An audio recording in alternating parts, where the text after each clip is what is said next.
So I'm really delighted that we've got Dr. Nighat Arif joining us on the podcast today. And honestly, it feels like we both know you because we've been following you for a long time. But Dr. Arif is a family GP with 15 years of NHS experience and runs her own private practice. She's got a special interest in women's health and family planning and menopause care, which of course we're really interested in.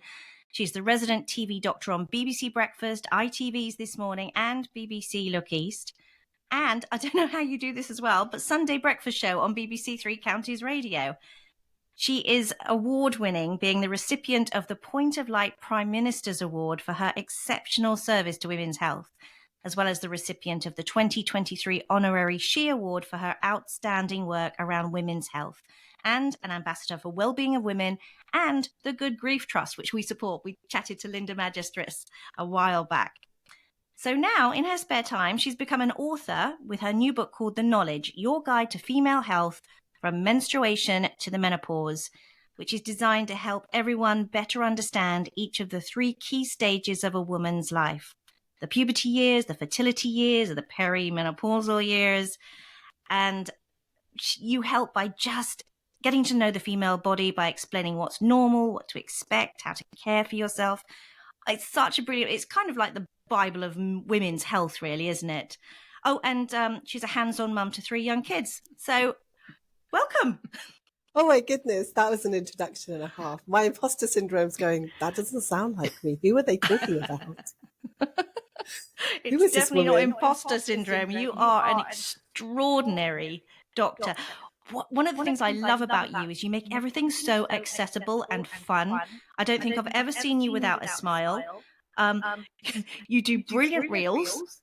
What was that Little Mermaid on TikTok the other day? You're crazy. You're absolutely bonkers. Wes Anderson. Oh, I love Wes Anderson movies. Who doesn't love them? But by doing that, you really make things very easy to engage with and understand and enjoy and want to follow you and listen to you, which obviously is the point. I'll let you into a secret, actually, because I'm really dyslexic. So when I have to digest information, I have to break it down into little bite-sized chunks. And then I'm a very visual individual. So when I was making all my content, and particularly writing my book, The Knowledge, as well, everything is done in a very bite-sized TikTok style. So even before TikTok came along, I did my medical degree in that bite-sized 30 seconds to a minute sort of chunks of information, being dyslexic. And then when TikTok came along properly in the pandemic and we were all under lockdown and everybody was doing silly little dances, and I had patients who were phoning me going, I know there's a virus and I know people are really sick, and it would always be, I'm at home looking after my children, doing homeschooling, but my periods, I'm flooding through, or I've got terrible endometriosis pain, or I've got cramps which are really impacting me. We're having sex and actually I'm getting pain after sex or before sex, or I'm bleeding, or I've noticed a lump in my breast, or a whole range of symptoms that women actually don't think about. And I thought to myself, how can I access these women? Because I'm talking to one person on the phone, as it was at the time, because lockdown had happened and we were doing phone and video consultations. And how can I get more information out there so that I'm sort of getting to thousands and thousands of people rather than one person? My sister, who's a dentist, said, why do you want to make a TikTok about vaginal dryness? Because TikToks are about young girls. Yeah, now I think about it, why wouldn't you? But at the time, it was doing sort of silly dances. And I was like, do you know what? I think this would be perfect because I want to get through to younger audiences because they will tap into their parents or, aunties and uncles, even men need to know about this, their mums and dads. And that's where health information can get through. And that's really where I started making it. And I've learned it all myself. So it's something I was doing before I even realized what I was doing. That makes sense. Well, I'm in awe because Liz and I really struggle on social media. But it does get across that way. That's what's so good. It makes it, accessible. I think that's a really good idea. It's nice. We like the captions and the nice and simple. Yeah. And the joy of it is I actually really enjoy making it. So even the Little Mermaid one, it was at the end of my surgery and I lip sync quite a lot. And that comes from watching Bollywood movies when I was younger.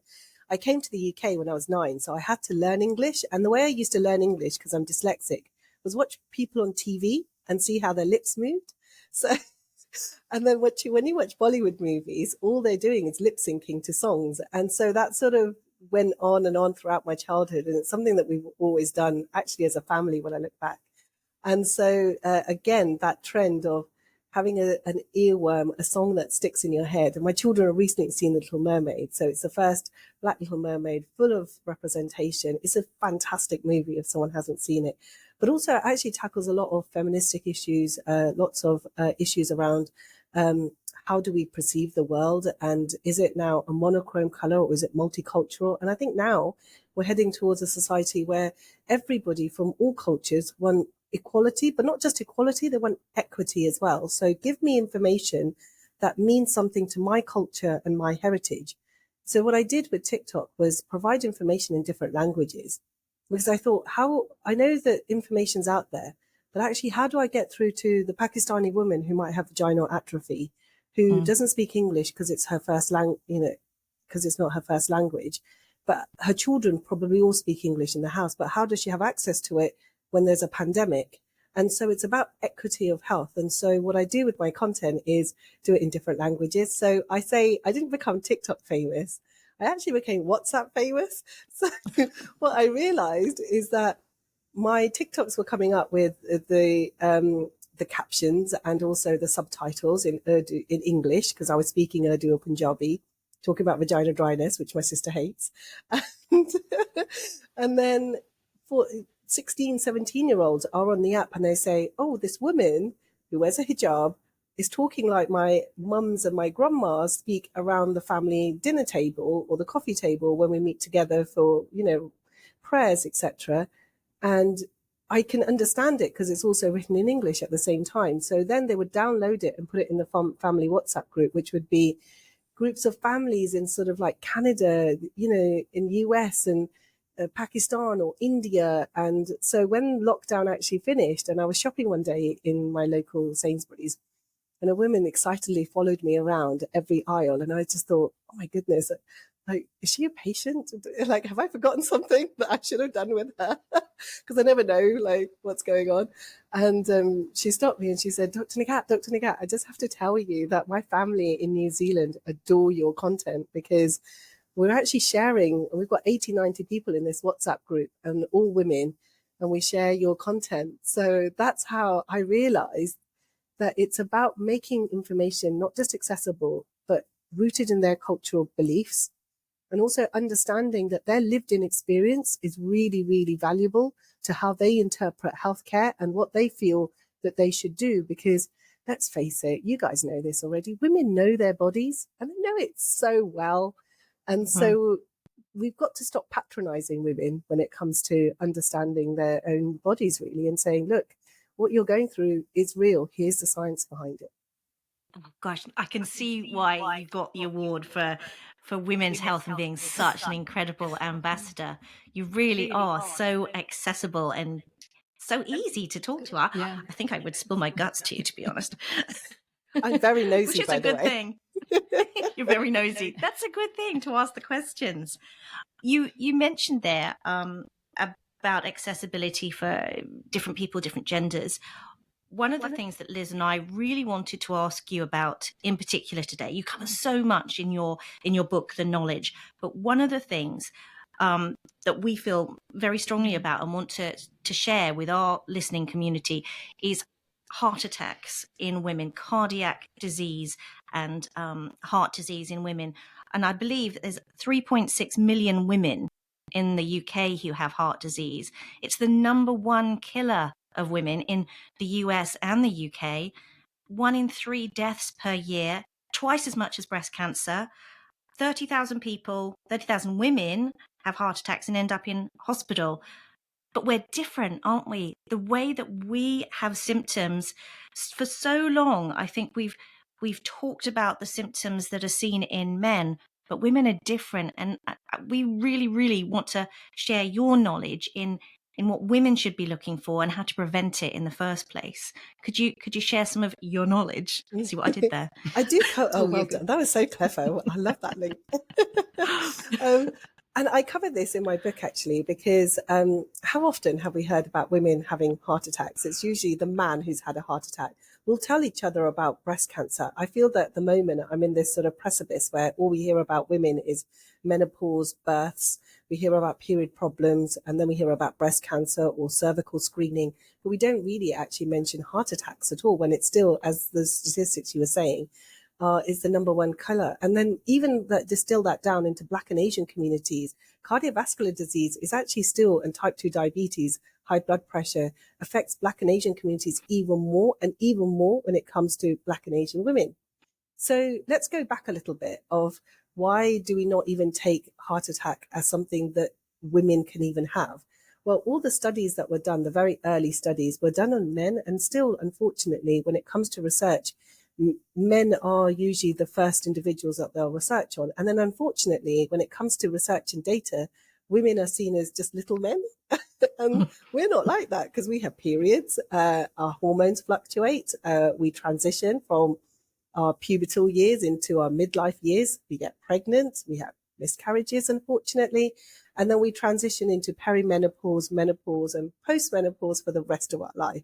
So that transition is seen as, that's a variable that we can't monitor very well. I'm being very patronizing here, but essentially the research world has said we can't sort of account for women's periods, although they've been literally happening for millions of years since a woman has been on this earth, but they can't account for that. So the research default is, well, we can control men's bodies, we can understand what's going on because they don't have periods. And unfortunately, that means that the signs and symptoms are just superimposed onto women, completely missing that we're cyclical beings. We have estrogen, progesterone, which fluctuates on a monthly basis. And like I said, we might be even taking some contraceptives to stop some cycles that we might be having. And then we have other conditions that come along, like endometriosis or polycystic ovary syndrome, which again might affect the androgen levels in our body. And there's no accounting for that. So unfortunately, men and women we now know, have different symptoms. And the reason those statistics are so shocking is because we're just missing women. We're just completely missing the signs and symptoms as healthcare professionals and as a society as a whole. Is that because you think sometimes some of these signs and symptoms could be confused with menopause symptoms? So we just like bypass them and package them all up in one menopausal deal for women. Oh, Michelle, that is so good that you've said that. In fact, I think we missed perimenopause altogether as well. I can't think of it being on the differential list of diagnoses up until, well, I want to say the Davina effect. I mean, I adore Davina, but, since the noise has really been made by individuals like yourself and Davina and incredible campaigners as well.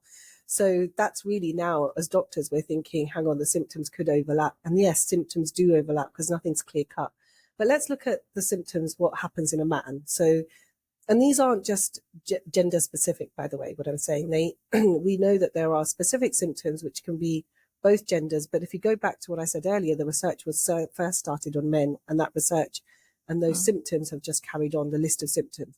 So it's central pain, which goes into the left side of the chest, which either goes up into the jaw and down the left arm. You feel like a crushing pain, almost like an elephant is sitting on your chest. You feel a discolor. You will probably see in your loved one, or if you're around your work colleagues or wherever you are, the person will have a discoloration to their face, either grey or motley coloured. Because if you think about it, if you've had a heart attack, there's probably been a blockage or there's been a bursting of a vessel. And then also you can experience some shoulder tip pain, so shoulder between the shoulder blades, the pain there as well. And a lot of people will sometimes complain of indigestion type pain. So those are sort of the classical symptoms that we were drilled into at medical school. Someone comes in clutching their heart with pain going down their left arm, always think of a heart attack. However, in women, it's not like that. It's really subtle. And it's going to be sort of, women don't actually complain of pain. They complain of an ache. They might get flu-like symptoms. They might actually get left-sided shoulder pain or even right-sided. They might actually get a central ache. Women don't complain of pain, and I'll come back to that later on. And they might actually complain of, say, between the shoulder blades. That's their most common, or maybe just even a slight jaw ache. I remember as a medical student, a patient of ours had done one or two rounds with different doctors. And she'd seen one consultant who said, I don't think this is a heart attack. This is muscular pain. She'd seen another doctor. And this is now day 5. And she's keep coming back going, I don't feel very well. And then she collapsed at home and was taken into A&E and found out that she had 4 vessel cardiovascular blockages. And Wow. she had a heart attack, essentially. And she saw a number of doctors. It's not like she wasn't coming to see the doctors. She was, but we missed it. And it's because she never complained of the classical symptoms, that central chest pain going into the left arm, going to the left side of the chest. And I think that that's why we need to be really clear that women have subtler signs, and just be, I keep coming back to it. Listen to women, like listen to them, please. I think women have an exceptional, I'll call it a spidey sense, that we have an intuition. And I think for so long we suppress that. And, you know, our pain levels, we kind of ignore them because we just get on with things. It's a bit like the whole man cold concept, isn't it? You know, oh God, I'm dying. You know, I'm dying. I've got a cold. And for us, it's just like, you know, take a Lemsip and get on with it. And I know that's a generalization, but do you think the way that women cope with pain or assign some kind of pain level could be why occasionally it's missed? There's a brilliant research article that was done actually that looked at how pain is managed in A&E when it comes to the different genders. And if a woman goes in, she's more likely to be given a weaker pain relief or wait longer to get pain relief, because somehow women are thought to be able to cope with pain because, well, from the moment they start puberty, which is now sort of the age of 10, they are used to having pain because they get cyclical pain every month, and then they have childbirth.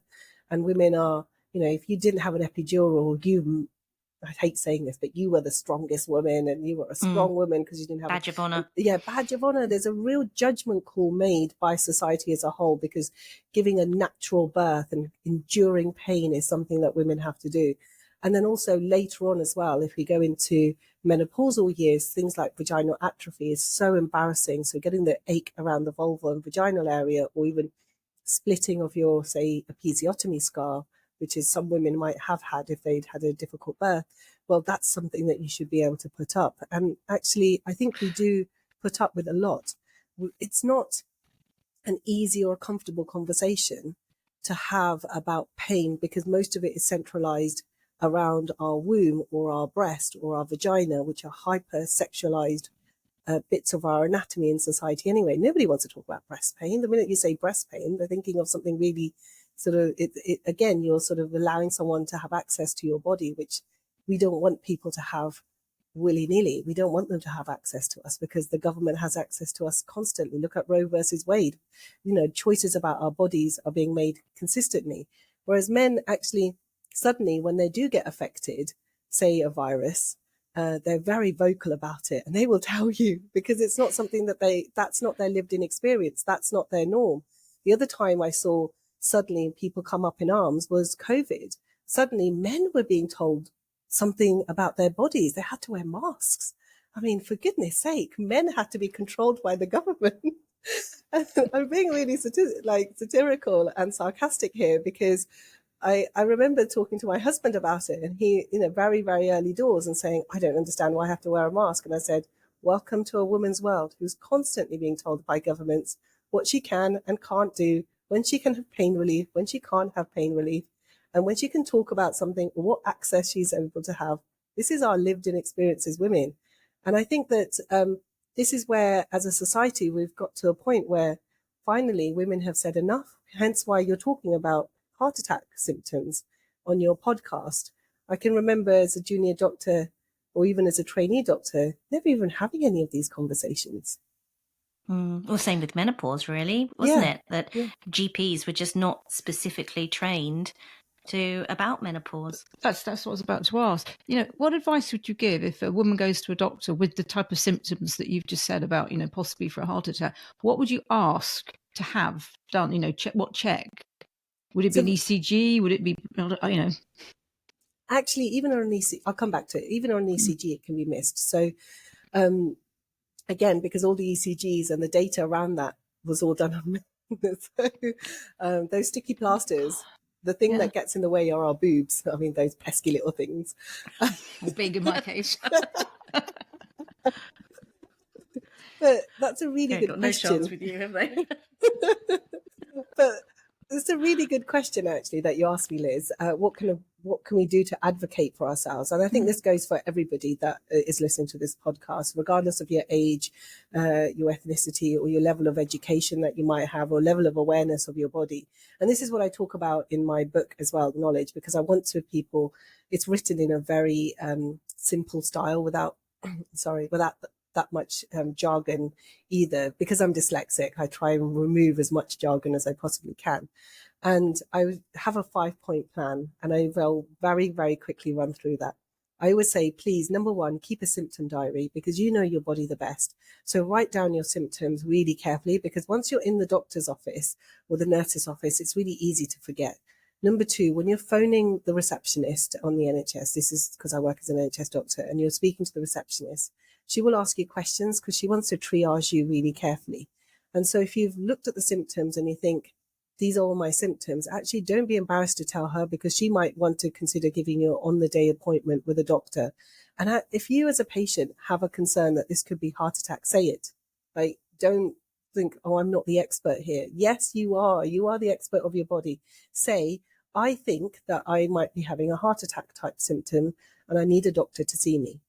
And then number three, please take a loved one with you. I have no qualms about partners, friends, girlfriends, your boss at work. If any of them want to come in the consultation room to be there because they would support you, by all means, take them with you. Number four, on the consultation, take your list of symptoms, and then don't expect that a diagnosis will be handed to you straight there. Because when it comes to even chest pain, or like, they're so subtle, they can overlap with musculoskeletal pain, something called costochondritis, rib pain, indigestion, menopausal symptoms, as we were saying earlier.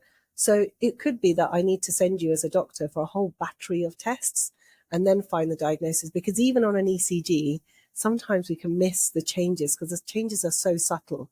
But if we have a high level of suspicion, then what we do is every area in the UK has what are called rapid chest pain access clinics. So that's where I would refer most of my patients. I would refer them to the rapid chest pain clinic and say, I've got a woman, these are her risk factors, her family history, she's a smoker, she drinks a lot, she's overweight, her dad had a heart attack, she's postmenopausal, because we know, not on HRT, because we know being postmenopausal, age can be a risk factor as well now. So there's quite a lot of different things that I would have to then say, this is a patient that I need to be seen in this clinic. And then number four is that always never sort of feel that you can't ask, so number five, sorry, that you can't ask the doctor any questions. Write down a list of questions and then follow up with that same doctor. So if you really like that GP, so say you saw Dr. Nighat and you were like, she's terrible, I'm never seeing her again. Go and see someone else. Otherwise, at reception, as you're leaving, book a follow-up clinic, because all NHS GPs will have routine appointments 3 to 6 weeks in advance. So by that time, your test results could have come back. If you were sent to the rapid access chest pain clinic, all those bits can come back, and you can have continuity of care with the same GP. I know that doesn't work everywhere, but those are my really quick, handy tips. I hadn't heard of the rapid chest pain clinic at all. Yeah, no, we do have them. So, Dr. Nighat, with the women, can you just give us the very important factors that people should look at? Because I've heard vomiting is one of them. Is that right? Nausea? Some of these things that you don't necessarily experience as men, but women tend to get them. Just any other red flags that we should look out for? So really, actually, it's a subtlety of signs. So I said the classic symptoms of pain going into the left arm, into the left side of the chest, a jaw ache on the left side, or it could be on the right side as well. Pain going in between the shoulder blades, something called a shoulder tip pain. There are indigestion type symptoms, and yes, that can bring on vomiting, nausea. It can even bring on reflux type symptoms as well. then there are other sort of really subtler signs. So rarer signs, not so common, but more in women: dizziness, feeling of vertigo. So what I sort of say, we give an umbrella term in medicine, almost like flu-like symptoms. So a patient thinks that she's got flu. I've got dizziness, I've got vertigo, I've got an ache in my chest. I'm also feeling achy all over. But actually, we should always be considering on our differential diagnosis, could this be a viral infection? But we should also be putting on there, chest that this could be cardiovascular related as well. And it's the fact that we're just not even thinking that this could be cardiovascular related in women, which means that we're leaving these women, unfortunately. And it's, as you said earlier in the statistics, it's the number one killer for women. So now, if we've read the knowledge and we understand the symptoms a bit more, should we, and I know this is kind of a bit old-fashioned, but should we take an aspirin at the first sign of those before we even get to the doctor? Will that help us in the very short term? Oh, that's really contentious, actually. That we, in the medical world, we've sort of gone toing and froing in regards to taking aspirin if we think it's a heart attack. There used to be a time when we used to say, 300 milligrams, but actually, because most heart attacks are going to be blockages, right? Because you've got cholesterol that's blocking up the artery. And so what you want to do is thin the blood in order to make sure that you can assist with that. And that could buy you time before you get to the hospital. Then there was a huge fallback of that, because what they were saying, oh, but what if you've had a bleed? Then you will just perpetuate that bleed further by taking aspirin, and you're taking 300 milligrams. And so then it was sort of argued, no, if someone's got symptoms, they should be seen within the get an ambulance, call 999, and it's the golden hour. And within that golden hour, we should be able to assess someone if they need a stent, or if they need angioplasty, or if they need medications to assist with that.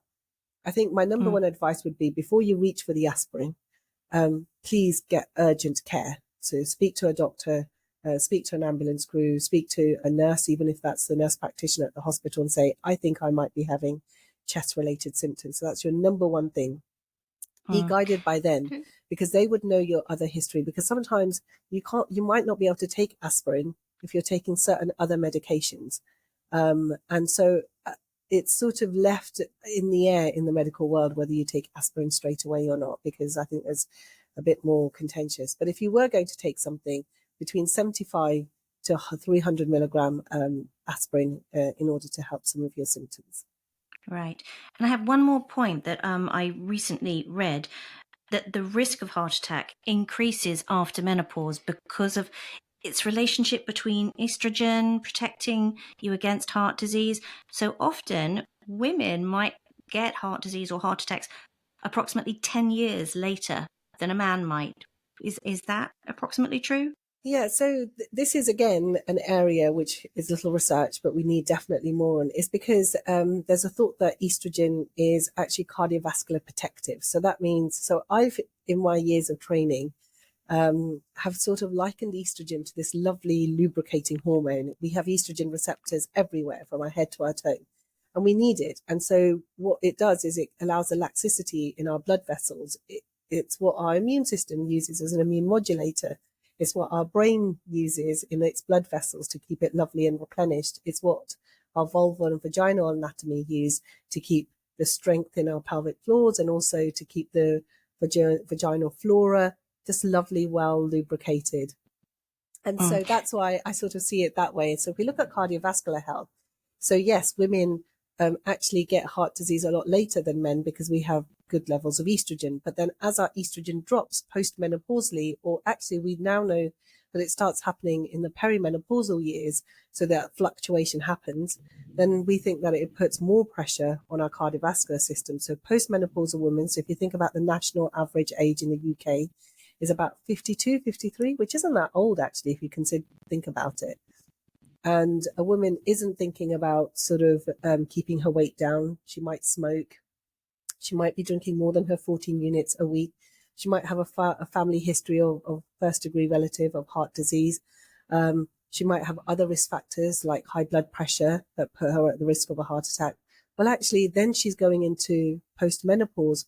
We should be counseling her into that phase of her life now, because she'll be postmenopausal with lower levels of estrogen for the rest of her life.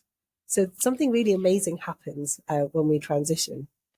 Is there another tick in the box for HRT then, in your eyes, if that's right for that person? Yeah, so HRT, I prescribe HRT, and HRT is now showing that the benefits of taking it outweigh the risk. And actually, if women have, say, had a surgical menopause, so their ovaries and their womb removed, they should be on some form of low dose or dose that's appropriate for their symptoms, and they can take it lifelong, estrogen on its own. So estrogen alone actually is really, the data shows really great for cardiovascular health, and also doesn't increase your background risk of, say, if you're taking estrogen alone for a surgical menopause patient, then your background risk, if you're taking, say, something like body identical, so that's a gel, a patch, or a spray, that background risk of breast cancer doesn't increase. So we all have risk factors for lots of things. We have risk factors for, because our body is going to have certain illnesses as we get older, because we have an aging skeleton. So if you look at the data really carefully, estrogen on its own for women who don't have a womb actually shows the benefits are brilliant when it comes to prevention of heart disease. And for women who have a womb, who take body identical estrogen and progesterone, so progesterone like butrogestan, actually, again, if they start it in their perimenopausal years, so in their early 40s or early 50s, again, better data for cardiovascular prevention in the future. So it's about getting the timing for the woman as well. That's why I don't like this whole theory that women have is I'll plow on until I'm on my knees and then think about HRT. Actually, think about HRT as one of the tools in order to make you feel better, not just now, but for the future as well. So for someone who possibly like me, a lot of those risks that you just mentioned, I probably, definitely have. But I feel perfectly healthy. Should I go to my doctor and mention that to her? It'll be worth mentioning. Because my father died. So my father died of a heart attack at 52. I'm 59 now. I'm not an HRT. I'm not overweight. I don't smoke, but I probably drink too much. Is that quite a high? I'm not just me, but anyone. Yeah. Is it? Should I go and speak to them? So Liz, that's a really good question. So my first thing would be, actually, HRT should be on your list of tools that you want to consider to give you a better quality of life. So we treat, when it comes to HRT, it's about symptoms really. So when it comes to prevention as well, then you need to weigh it up. And at the moment, the decision is left to the patient. So with you, if I was your doctor, I would say to you, well, actually, the first thing I would tackle is your alcohol. I'm sorry to say that, Liz. Mm-hmm. And I don't need you to become abstinent. I mean, that's not the point, because come on, you're allowed to have fun in life. I mean, that's really important. But I would look at, if you're drinking, say, over the 14 units a week, how can you cut that into half if you wanted to? Or maybe look at that, maybe it's something that you have at certain special occasions. What can you do to have a better relationship with alcohol? And I think that we can always work on that. I have a terrible relationship with chocolate, so I'm with you on that one. It's hard to give up some things. And then I would be looking at really your physical health. So I want to know what your body is like in regards to your blood pressure readings at the moment. You said you're not overweight, which is absolutely fabulous, but how can you maintain that weight so that you don't increase? Because remember, I want to look after you until you're 100, not just now. I want to put in preventative measures right now. And then the other thing is family history is important. So family history would be, well, let's look at your diet as well. You can't run away from your genes, unfortunately. But if we know that on top of all of this, you're also having menopausal symptoms. So you say to me, Dr. Arif, I'm also having hot flushes, I'm night sweats, I'm just not motivated, I've got terrible bone sort of aches and pains, which stops me from exercising the way I want to. I just have no motivation. I'm also getting sort of palpitations, and I've been investigated and my cardiovascular tests show that I'm all right. Then I would say to you, Liz, do you know what? I know we've done lifestyle discussions and we've talked about your alcohol intake, but maybe for your symptom control, should we also consider body identical low dose HRT? Because not is it only going to give you symptom control for now or make you have a good quality of life. It might also help you in regards to cardiovascular protection in the future. So it's a conversation really more than anything about having a informed choice with my patient. Because it's not just one size fits all, but it's not just the thing. It's not a silver bullet that will say, yes, I'll go on HRT. And like my dad, it will stop me from having a heart attack. Utter rubbish. If anyone sells you that, they're not a doctor that's worth listening to. It's about a conversation of taking a holistic approach for you. And you, Dr. Arif, are definitely a doctor worth listening to. Thank you so much for joining us today. I hesitate to go over our 30 minutes because I have a feeling you probably have a packed old schedule for the rest of today. So all I can say is thank you so much. Thank you for bringing the knowledge to women and womankind and husbands and sons, everybody who should read it. And keep fighting the way you do for menopause warriors everywhere. You are absolutely astonishing, and thank you for everything that you do. Oh, thank you so much for having me. I can't believe 30 minutes has gone so fast. That's incredible. I know. I could listen to you all day. I really could. How can people find you if they want to? Do you have a website, or I know you've got Instagram. Where can they watch your TikTok reels and Little Mermaid things? Little silly things that I do. But it's all educational. It's very educational. It is, yeah. And I'm on Instagram. So all my handles are at Dr. Dr. Nighat Arif. I don't have a website. I'm not that fancy yet. I maybe should get a website now. Yeah, you'll need one day, I think. Made me think about it. But yeah, I'm easily, now I've been told by my children, I'm very easily Googleable. So you can put my name in as well. And all my bits and pieces come up as well. So yeah. And by the time this episode goes out, the knowledge will be available on Amazon and all good bookshops, right? Yes. And publication date is 3rd of August. And this is a labor of love. It was a book that was carrying, everyone says that they have a book inside them, that theory. And I never really understood what that meant. But I think I had this book inside me for 10 years and I carried it around with me. And it was bits and pieces that I picked up as a junior doctor and then as a clinician working as a GP. And then later on going off to do my training to become a GP with a specialist interest. And I thought, I can't just put up with the fact that we've always done things like this. I need to make sure that I make it somehow accessible and better because I'm saying the same conversation again and again and again to every person that comes in. And I need to sort of somehow harness that. And so along with my TikToks, this is how the knowledge came about. And now I'm feeling the weight of the title because you said the Bible earlier and I was just thinking, oh, that's actually really scary. Knowledge.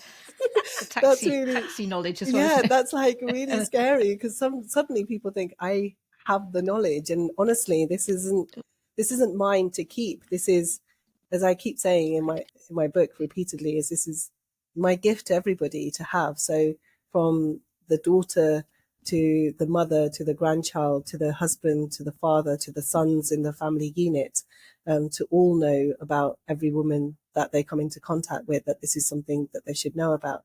And I'm always reminded of cycles. And as women, we go through cycles constantly. And Colleen Hoover is a writer. Oh, yeah. Love her. And she wrote something really significant. In fact, I still got it on my wall in my surgery. And she wrote about pain that women go through. And she wrote, my grandmother went through this. My mother went through this. I'm going through it. And I'll be damned if my daughter goes through this. And I think that encapsulates why the knowledge that we have as women inherently about our bodies should be continuously passed on, because we don't want our daughters still be having the conversations and the frustrations and the battles, whether it be heart disease or heart attacks or menopausal symptoms or endometriosis, 10 years from now on. And that is a good note to end on. Thank you.